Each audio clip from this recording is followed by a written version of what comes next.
Hello dear students, welcome to the online classes of Financial Accounting 5. Myself Akila Pai, Assistant Professor and Head, Department of Commerce, Sri Venkatramana Swami College, Bantwal. I have already completed with the first chapter of Financial Accounting 5, that is Redemption of Preference Shares.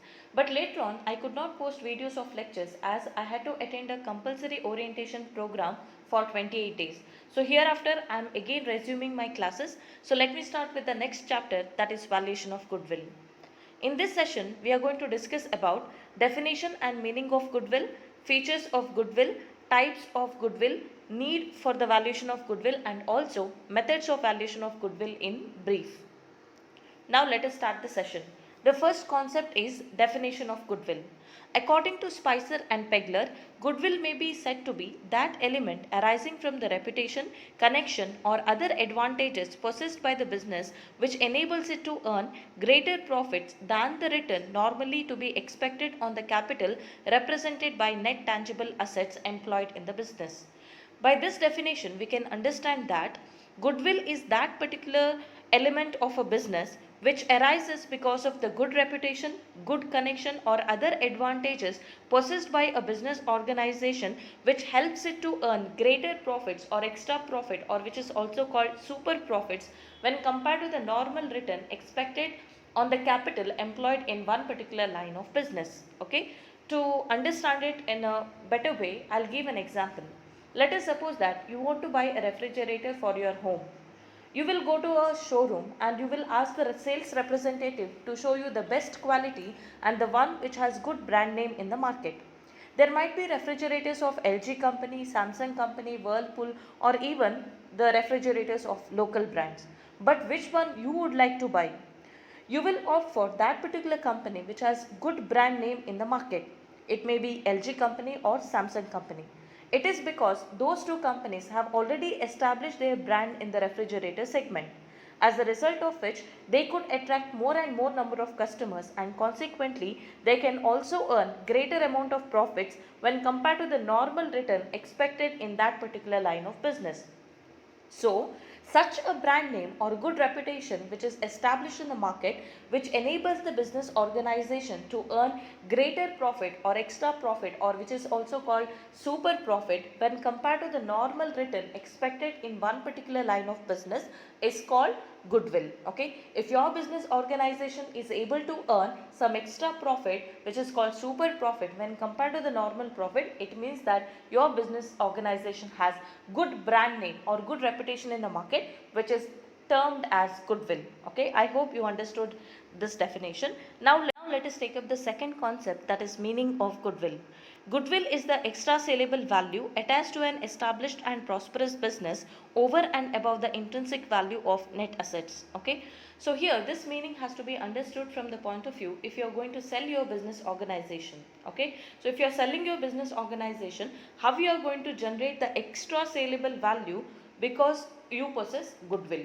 Let us suppose that you are going to sell your business organization. So purchasing company is purchasing or acquiring your business organization. So you become the selling company and the one which is acquiring your business becomes the purchasing company. Okay, in that case, for selling your business organizations, you should get something in return, and that is called purchase consideration. So purchase consideration is the consideration or the money which the purchasing company has to pay to the selling company. Okay, and this purchase consideration has to be compared with the net assets taken over.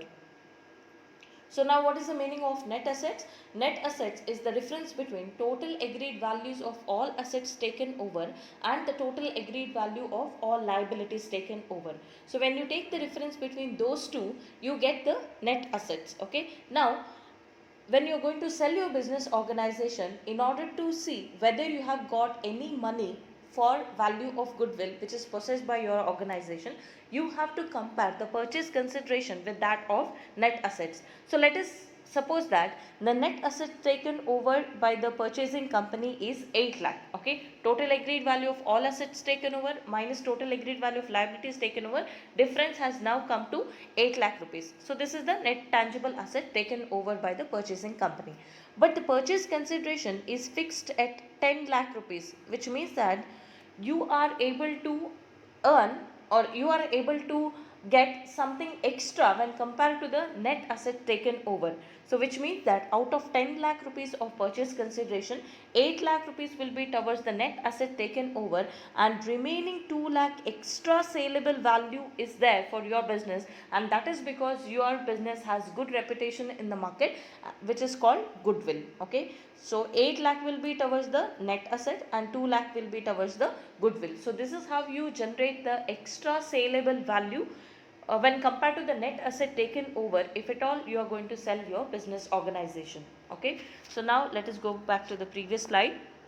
So goodwill is the extra saleable value attached to an established and prosperous business over and above the intrinsic value of net assets. Okay. Then in simple word, goodwill is the value of reputation of a concern or value attached to the super profit earning capacity of a concern arising from its good name, good reputation and wide connection. So in simple words, seeing the definition and also the meaning, we can understand that goodwill is nothing but it is an element which is attached to a business organization, which arises because of the good reputation, good brand name, good connection or other advantages possessed by a business organization, which ultimately helps the business organization to attract more and more customers, and hence thereby they can generate greater amount of profit when compared to the normal return expected in a one particular line of business. Okay, so this is about the definition and meaning of goodwill. Now let us take up the next concept, that is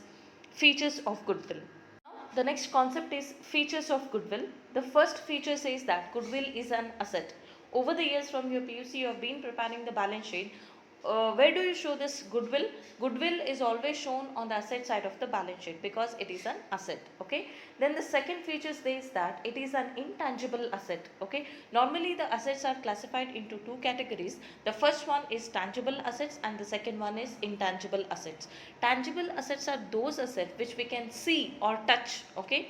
For example, machinery, building, furniture, etc. So those are the tangible assets which are visible, okay, which can be seen. Okay, but coming to the second category, that is intangible asset, those are the assets which you cannot see or touch, but those assets also exist. For example, goodwill or copyright or patent right. Okay, so goodwill fall in the second category, that is intangible asset. Then the third feature says that goodwill is an intangible asset, but it is not a fictitious asset. Okay, when you prepare the balance sheet, on the asset side, the fourth category is miscellaneous expenditure to the extent not written off. Under that, we show all the fictitious assets. For example, discount on issue of shares, discount on issue of debentures, preliminary expenses, profit and loss debit balance, etc. Okay, so those are called fictitious asset. They are not realizable asset. You cannot sell preliminary expenses and realize the money. They are called fictitious asset. Okay, but goodwill is not a fictitious asset. Though it is an intangible asset, it is not a fictitious asset because you can realize the money for the value of goodwill possessed by your organization. Okay, it exists is the existence of goodwill can be felt through the super profit earning power of a concern. So if your business is able to earn super profit, then it means that your business organization possesses some value of goodwill. Okay, the next one, goodwill cannot exist by itself. It is always attached to the business. It is said that goodwill is born with the business, lives with the business and dies with the business. So this point means that you cannot see goodwill and business as a two separate element, because goodwill is always attached to the business organization. You cannot treat, though the goodwill is an asset, you cannot treat the goodwill as an independent asset when compared to the business. Okay, like we see independent assets, for example machinery, furniture, etc. If you want to realize the machinery, you sell the machinery and get the money. Okay, you can sell machinery as an independent asset. You need not sell the business organization as a whole to realize the machinery. But coming to goodwill, it is not so. If you want to realize the money for the value of goodwill which is possessed by your business organization, you cannot sell the goodwill as a separate asset. If you want to realize the money, you have to sell your whole business organization. Only then you can earn money for goodwill, the value of goodwill which is possessed by your organization. So it is said that goodwill cannot exist by itself. You cannot treat goodwill as a separate asset. It is always attached to the business organization. If you want to realize the money for goodwill, you have to sell your whole business organization. Okay. Then the last feature says that it does not become obsolete. It does not suffer depreciation. However, it is subject to fluctuation, which means that the goodwill does not become obsolete or outdated. At the same time, it does not suffer depreciation, like how we charge depreciation on fixed asset, 10% depreciation on machinery, 15% depreciation on furniture. Like that, we cannot charge depreciation on goodwill. However, it is subject to fluctuation. If at all your business organization has good reputation during this year, the value of goodwill will increase. On the other hand, next year, maybe because of some factors, your profit has come down. Thereby, your goodwill value also slightly reduces. So, it is said that goodwill does not suffer depreciation, but it is subject to fluctuation. If your reputation is good, the value of goodwill will be more. On the other hand, if the reputation comes down because of some factors, then the value of goodwill also slightly decreases. Okay. So, these are the features of goodwill. Then let us take up the next concept, that is types of goodwill. There are two types of goodwill. The first one is purchased goodwill and the second one is non-purchased goodwill. Okay, let us see what is the meaning of purchased goodwill. Purchased goodwill arises when a business concern is purchased and the purchase consideration paid exceeds the fair value of net assets acquired.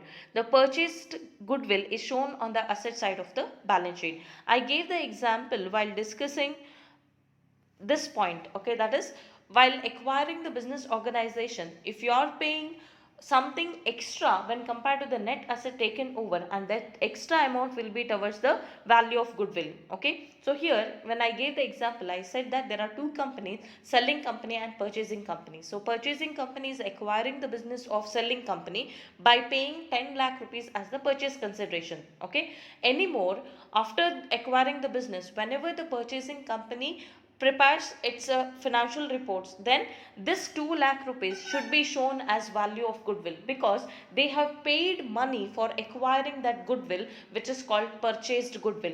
So whenever you pay money or money's worth to acquire the value of goodwill, then it is called purchased goodwill, and hence whenever you prepare the financial reports, you have to show that as an asset on the asset side of the balance sheet. Okay, so that is the meaning of purchased goodwill. So how do you calculate?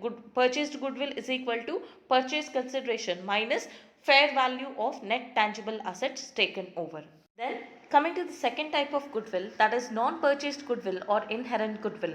Inherent goodwill is internally generated goodwill and it arises over a period of time due to good reputation of a business. Okay. Now in the second category, it means that it is non-purchased goodwill or it is inherent goodwill. Non-purchased means you have not paid money or money's worth to acquire that goodwill. Okay. It is internally generated goodwill, which means that you are valuing the goodwill of your own business organization because you feel that over a period of time you are in the one particular line of business and you have established your brand in the market, so you have reputation in the market, so hence by following any of the method you value the goodwill of your own business organization and show it as an asset in the balance sheet.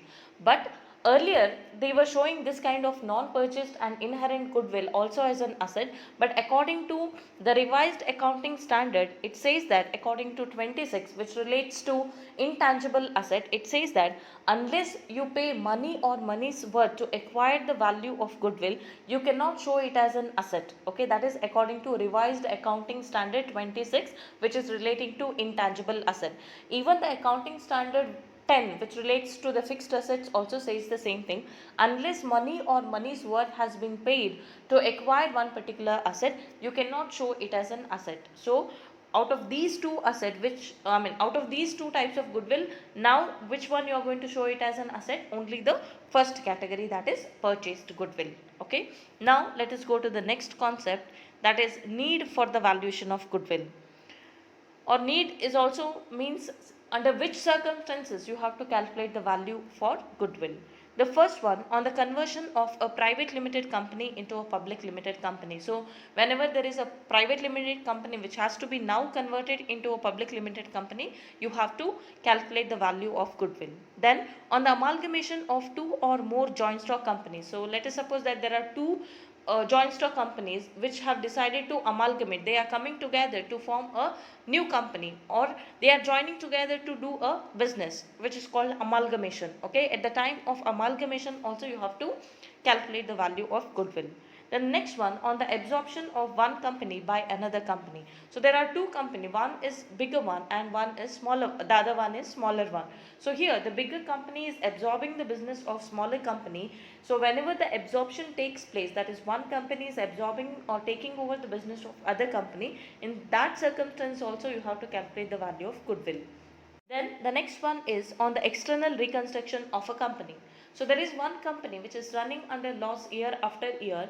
So they have decided to go for external reconstruction, whereby this company will be wound up and they themselves will form a new company which will take over the business of the old company. Okay, when that external reconstruction takes place, in that case also you have to calculate the value of goodwill. The next one is when a large block of shares which gives the holder the controlling interest in the company concerned is bought or sold, which means that whenever there is a holding company and subsidiary company relationship comes into existence, that is holding company is acquiring the substantial portion of the share capital in the subsidiary company, that is they are acquiring the larger block of shares. In that case also you have to calculate the value of goodwill whenever the holding company is acquiring large block of shares in the subsidiary company. At the same time, whenever it is sold also you have to calculate the value of goodwill. Then the next one is for the valuation of shares. Okay, if you want to calculate the value of share, you have to first calculate the value of goodwill, because that will be taken as one of the assets while valuing the shares. The next one is for tax purposes. Okay, so these are the various circumstances which force a company to go for valuation of goodwill. Okay, then the next one concept is methods of valuation of goodwill. Okay, so here there are four methods for the valuation of goodwill. The first one is average profit method, the second one is super profit method, third one is capitalization method, and the fourth one is annuity method. In this chapter we have to discuss about all these methods in detail, but in this session I am going to just tell you about all these methods in brief. Okay, now let us take up the first method, that is average profit method.